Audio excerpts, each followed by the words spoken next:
Guys, it's been a long time tudarukana gusa nk'ibisanzwe ni journalist Bruce wanyu mbaye ikaze. Uyu munsi tugiye kureba mwe kubikomeje kuvugwa ku ndirimbo ya Bruce Melody, indirimbo yitwa iyo foto afatanije na Bien-Aimé kuva Kenya, ndetse n'indirimbo ya The Ben yitwa Planting. Zombi n'indirimbo zasohotse zisohokera mu gihe kimwe amasaha amwe. Ntago ari ibintu byari biherutswe mu muziki nyarwanda ko umuhanzi ukomeye cyangwa se abahanzi babiri bahanganye basohora indirimbo rimwe, kubera ko akenshi bakundaga gukwepana bavuga bati tugomba kurindira gato mugenzi wanjye akamanza agasohora igihangano cye maze ubundi nanjye nkagisohora nyuma.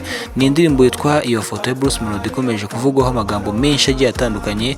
Abenshi bakomeje kuvuga ko iyi ndirimbo ishobora kuba uyu muhanzi Itayiwacu Bruce Melody yaba yaraguze views cyangwa se yaratanze amafaranga kugira ngo iyi ndirimbo ikundwe irebwe cyane bitangaje, kubera ko iyi ndirimbo yasohotse ku munsi wa gatanu mu gihe cy'iminsi 2 gusa yari maze igeze hanze, yari maze kurebwa n'abarenga miliyoni views ku rukuta rwa YouTube. Ntago ari ibintu kunze ko cyane mu muziki nyarwanda ko umuhanzi agira views miliyoni mu gihe cy'iminsi 2 gusa, ariko byarabaye. Abenshi bakomeje kuvuga ko indirimbo ya Bruce Melody afatanya Bien Soul atari indirimbo nziza ku buryo indirimbo yarebwa na miliyoni mu gihe cy'iminsi 2 gusa.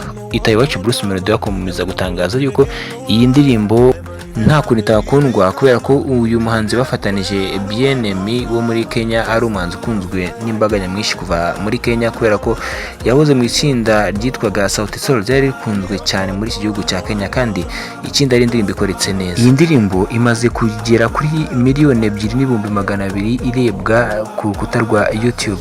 Uyu Bruce Melody yatangaje ko by'umwihariko indirimbo yakunze kurebwa cyane n'abatuye mu gihugu cya Kenya, kubera ko uyu muhanzi Ben Soul ahoze muri Sauti Sol ari hakunzwe cyane, kandi noneho amaze no kwigarurira isoko ryo muri Kenya. Uyu Bruce Melody atari ubwa mbere akoranye n'umuhanzi kuva muri Kenya, kubera ko abibuka mu mwaka wa 2019 ubwo Bruce Melody yavaga muri Coke Studio yakoranye n'umuhanzi witwaga Khaligraph Jones, indirimbo yitwaga Sawa Sawa. Akaba ari umuhanzi kuva muri Kenya nawe ukunzwe na benshi by'umwihariko ku baraperi. Bruce Melody mu ijambo rye yatangaje ko abakomeza kuvuga ibintu bitandukanye n'ukuri ari abakomeza kutayifuriza ineza, kubera ko Bruce Melody yatangaje ko iyi ndirimbo cyane cyane kunzwe mu gihugu cya Kenya, kubera ko miliyoni 2,200,000 imaze kurebwa. Yatangaje ko miliyoni 2,200,000 indirimbo ari abaturuka muri Kenya bayirebye, naho 600,000 abaturuka mu Rwanda nibo bamaze kuyireba. Mu gihugu cya Tanzania imaze kurebwa n'abarenga 200,000, naho muri Uganda ikaba imaze kurebwa n'abarenga 150,000, abandi basigaye ni mu bihugu bigiye bitandukanye. Ikindi kintu nasorezaho ari na kimwe mu byateye imbarutso kugira ngo izi ndirimbo zombi zihangane ni uruhare rwa Itayiwacu Bruce Melody. Muri video ya Bruce Melody yagaragaje akurura ishanga cyangwa se akurura ikariso y'umukobwa. Ibi byakomeje kugarukaho cyane iminsi ishize ubwo The Ben yakururaga ishanga ry'umukobwa witwa Emeline, ubwo yari wasohokeye i Musanze. Bruce Melody rero benshi bibona nko kwishongora cyangwa se gushaka kugaragaza yuko ashaka kwiyenza kuri The Ben, gusa harimo n'abandi bibona muri kote yo kugira ngo Bruce Melody atwikire indirimbo yiwe ikomeze irebwe cyane, kubera ko hari abakunzi ba The Ben bagiye kureba indirimbo bashaka kureba uburyo Bruce Melody yishongoye kuri The Ben. Naho ku rundi ruhande The Ben kuri uwo munsi nawe yarasohoye indirimbo nziza cyane yitwa Plenty, akaba ari indirimbo nziza cyane yakozwe na producer umwe mu bakomeye cyane mu Rwanda kuva muri Hybrid Record yitwa producer Prince Keys. Akaba ari indirimbo yasohotse mu buryo bwa visualizer cyangwa se lyrics, ariko kandi indirimbo nubwo yasohotse nta video ifite, abakunzi ba The Ben bayakire neza. Gusa kandi amakuru mfite nuko indirimbo irimo irakorerwa amashusho runaka. The Ben isaha indirimbo nimara kurangira azayishyira hanze mu buryo bw'amashusho yayo. Akaba ari indirimbo kandi abakunzi ba The Ben nabo bategereje ari benshi, kubera ko yaherukaga indirimbo mu kwezi kwa 12 mu mpera z'umwaka. Indirimbo yitwaga Ni Forever imaze kurebwa n'abarenga 3,400,000. Ibi byumvikana ko bari bamukumbiye ari benshi cyane, bifuzaga kureba igihangano cye. Mbere y'uko indirimbo ijya hanze, The Ben abinyujije kuri Instagram ye yabanje gukoresha igisa nka debate ku bakunzi be, abanza kubabaza izina ry'indirimbo iko izaba yitwa, abanza gushyiraho amazina 10 maze ngo bitiremo rimwe ubifumbura agomba kumuha amafaranga 500,000. Nyuma yaho yaje gutangaza batsinze ko ari 4, maze ayo mafaranga miliyoni 2 azibagezaho.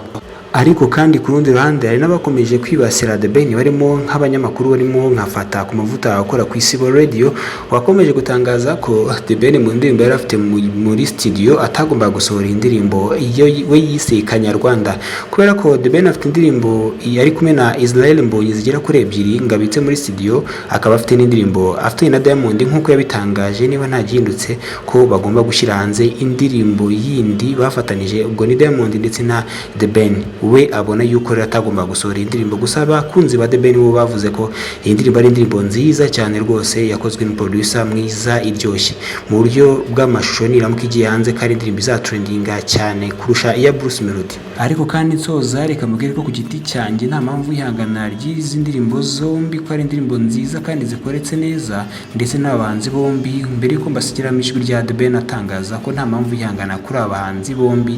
Ngiye ku giti cyanjye mfata ko nabo ba mbere bayoboye mu Rwanda, ahubwo wagombye gusenyera umugozi umwe kugira ngo bazamure ibendera ry'u Rwanda bafatanije apana guhangana, kubera ko Ngabo Jubel Medal cyangwa se uzwi nka Meddy we yagiye muri gospel, aba nibo basigaye mu njyana ya secular bayoboye u Rwanda. Bagomba gufatanya rero kugira ngo bazamure ibendera ry'u Rwanda nk'uko bakomeje no gukora ibihangano international, by'umwihariko nka Bruce Melody ukomeje gukorana n'abanzi bakomeye bo muri Afrika, ndetse nk'uko tubyumva mu mishinga The Ben nawe afite imishinga myinshi ikomeye, akaba ari n'umwe mu bahanzi bakoranye na Diamond Platnumz uyoboye muri East Africa. Reka nsoze mbabwira ngo ese muri bitwaye iki kuba kumva indirimbo iyo foto ya Bruce Melody yafatanije na BNM wasoza ukumva print ya The Ben, n'ubundi nta tegeko rihanira kumva indirimbo irenze imwe, nta n'umuntu tuzi kumvisha indirimbo umunsi ukira undi ugataha. Reka nsoze nshimira abantu banjye mwese aho muri mukomeza kunkurikirana 5/5, ndetse nawe ugeze ku muyoboro wanjye bwa mbere witegura gukanda subscribe, gira vuba cyane wakererewe. Nk'ibisanzwe ni Journalist Bruce wanyu yifuza iterambere ry'umuziki nyarwanda. Dusubire mu kanya, ibihe byiza kuri mwese. Hasta la vista, ciao ciao.